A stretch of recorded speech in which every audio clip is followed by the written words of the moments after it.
Welcome to the shadowy realm where legends roam and nightmares take form. Today, we delve into tales that will chill your bones and stir your soul. From the eerie forests haunted by werewolves to the forgotten ruins of a Soviet city, these stories will transport you to a world where the line between reality and myth blurs. Prepare to encounter the unknown, to feel your pulse quicken and your senses heighten. Are you ready to journey into the heart of darkness, to explore the mysteries that lurk in the shadows? Settle in, turn down the lights, and let the tales of the lupine horrors begin. But beware, for these stories are not for the faint of heart. If you dare to listen, you may never look at the night the same way again. Beneath the hunter's moon. In the heart of the forest, where shadows stretched long and deep, Thomas, a grizzled hunter with eyes like flint, moved with a predator's grace. His boots sank softly into the loamy earth, the scent of pine and damp moss filling his nostrils. The evening air was crisp, carrying a hint of the coming winter. He was on the trail of a creature, a nightmare that had descended upon the village, leaving only blood and terror in its wake. As the sun bled its last light into the horizon, Thomas felt a prickling sensation at the back of his neck. It was as if the forest itself had shifted, watching him with unseen eyes.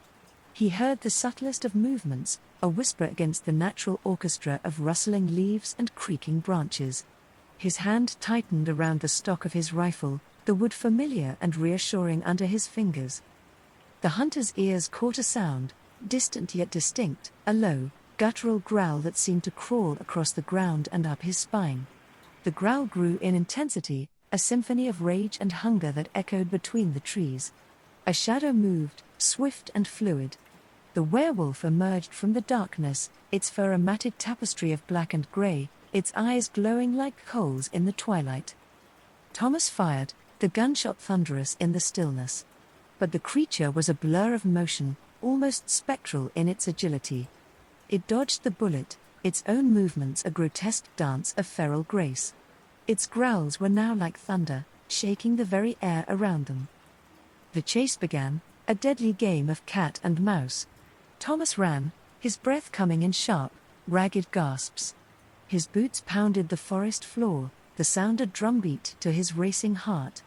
The werewolf was relentless, a spectre of death that haunted his every step.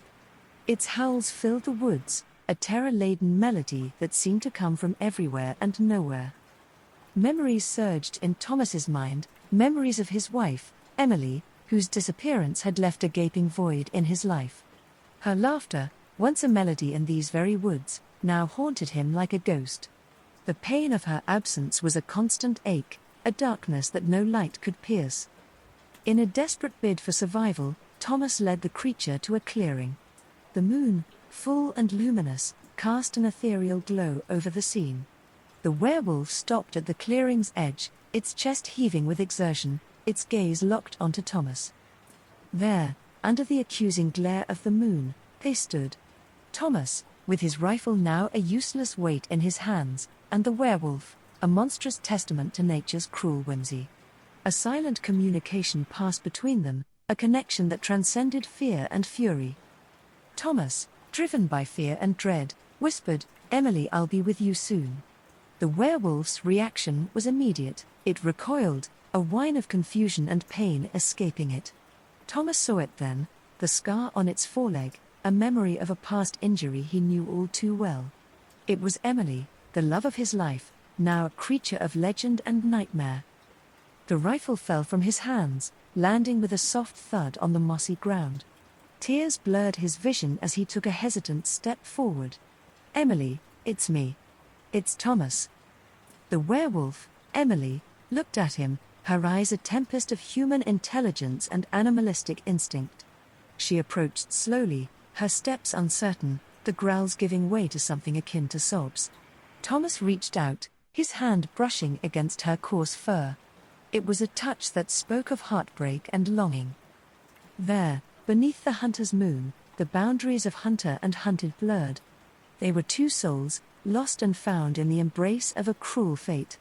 The horror of the situation was palpable, yet beneath it lay a thread of tragic beauty, a love that defied the natural order. The night embraced them, a cloak of darkness that hid their pain from the world. Thomas vowed to find a cure, to restore the woman he loved. No matter the journey, no matter the cost, he would not abandon her. In the heart of the forest, where shadows held secrets and the moon bore witness, the story of the hunter and the werewolf continued. It was a tale woven from the threads of horror and hope, a testament to the enduring power of love against the backdrop of an unforgiving world. Echoes of the Forgotten. In the fading light of a chilly autumn afternoon, Alex, an urban explorer from America with a hunger for forgotten places, found himself in a small, desolate village on the outskirts of a once bustling city in Eastern Europe. The village was a patchwork of dilapidated cottages and overgrown gardens, its streets empty and silent. He approached a group of elderly villagers, their faces etched with the lines of hard lives. In broken Russian, he asked for directions to the infamous tower block he had come to explore. With wary eyes and hushed tones, they pointed him toward a dense forest that loomed ominously at the village's edge. As Alex ventured into the woods, the sun dipped below the horizon, casting long shadows between the gnarled trees. The air was cool and damp, the scent of pine and earth mingling with a faint, unplaceable odor of decay. The forest was alive with the rustle of leaves and the distant calls of unseen birds, creating an eerie symphony that set his nerves on edge.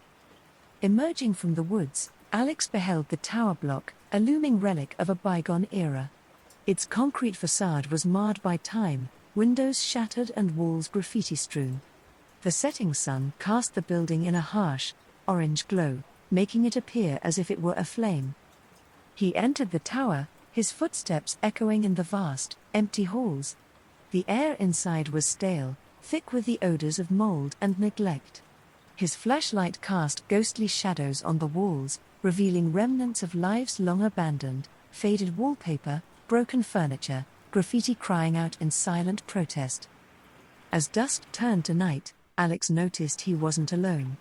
The tower was a refuge for the homeless, their forms huddled in corners and under stairwells. They eyed him with suspicion, their faces obscured by dirt and shadows. But as darkness enveloped the building, a chilling transformation began. The homeless, one by one, began to contort and change. Their bodies twisted grotesquely, bones cracking and reshaping, as they morphed into creatures of nightmare. Fur sprouted from their skin, their faces elongating into snouts filled with razor-sharp teeth. The sound was a symphony of horror, a cacophony of snaps, growls, and inhuman howls. Alex, frozen in terror, watched as the creatures that were once human prowled the hallways, their eyes glowing with a feral, hungry light. Their growls reverberated off the concrete walls, a sound that spoke of hunger and primal rage. In a panic, Alex fled, his heart thundering in his chest. He ran through the darkened corridors, the sound of his own breath ragged in his ears. The stench of the creatures was overpowering, a mix of wet fur, blood, and something wild. He burst out of the tower, the cold night air a shock to his system. The forest was a dark maw, but he plunged into it, the trees closing in around him. Branches snagged at his clothes, roots tripped his feet, but he pushed forward, driven by pure, primal fear. Behind him, the howls of the werewolves echoed, a haunting reminder of the nightmare he had witnessed. The moon, full and bright, cast a ghostly light over the woods, creating a labyrinth of shadows and light. Exhausted, terrified, Alex stumbled into a small village, its cottages huddled together like frightened children. The villagers, wide-eyed and fearful, gathered around their stoves, the warmth a meager defense against the night's terrors. They listened, silent and still, as the howls of the werewolves filled the night, a chilling song that spoke of forgotten places and the beasts that lurked within. In the heart of the village, under the watchful gaze of the moon, Alex realized the true cost of his curiosity. The tower block, a monument to a past long gone, had held a dark secret, one that had been unleashed into the world. And as the night stretched on, the howls of the werewolves a constant echo, he understood that some forgotten places were meant to remain just that, forgotten. Shadow of the forest. In the serene stillness of a remote forest, nestled in the heart of the wilderness, wildlife photographer Liam treaded lightly. He was in search of that elusive shot, one that would catapult his career into the annals of fame. The forest around him was a tapestry of green and gold, sunlight filtering through the dense canopy in ethereal beams. The air was fresh and earthy, the fragrance of pine and damp soil mingling together. Each step was cushioned by a carpet of fallen leaves, their rustling a soft whisper underfoot.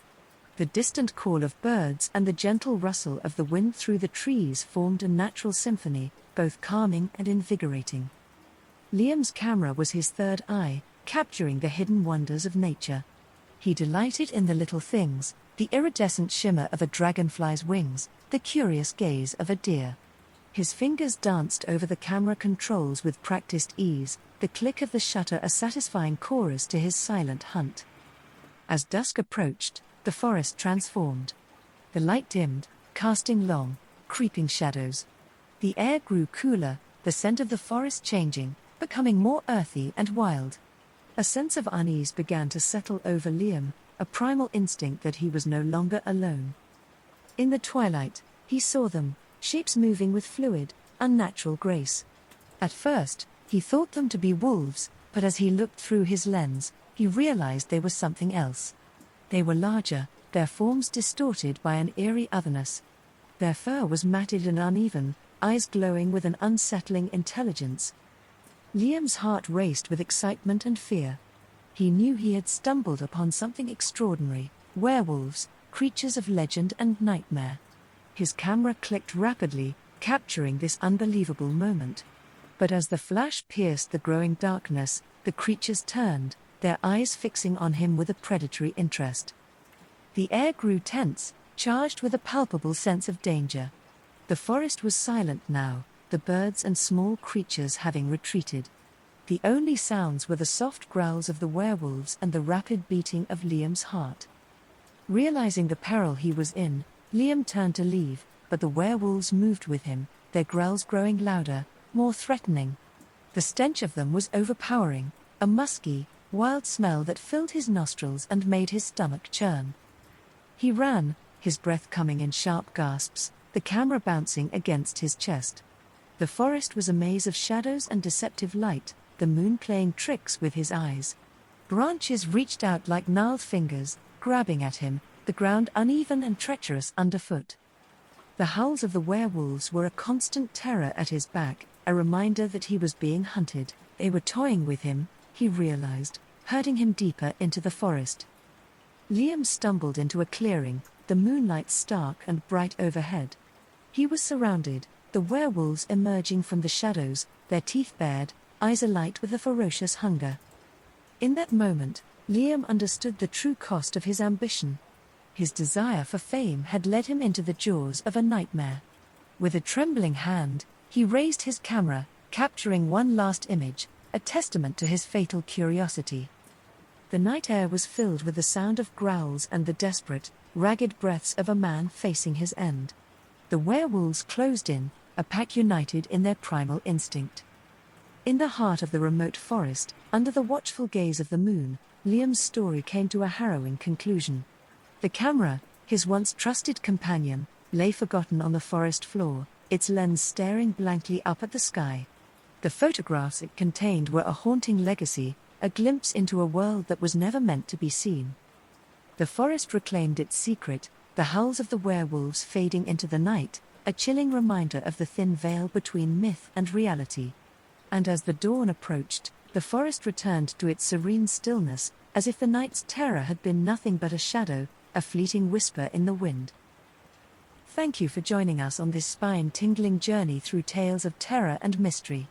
If the howls of the werewolves have echoed in your ears, if the shadows of the forest have danced in your mind, then don't forget to like and subscribe for more chilling narratives. Your support helps us bring these dark tales to life and share the thrill of the unknown with more brave souls like you. Leave a comment below to let us know which story sent shivers down your spine, and if you dare, share your own eerie encounters. Remember, the night is full of secrets, and each like and subscribe ensures you're never alone when facing the creatures that lurk in the darkness. Until next time, keep your eyes open and your senses alert. You never know what might be hiding just out of sight.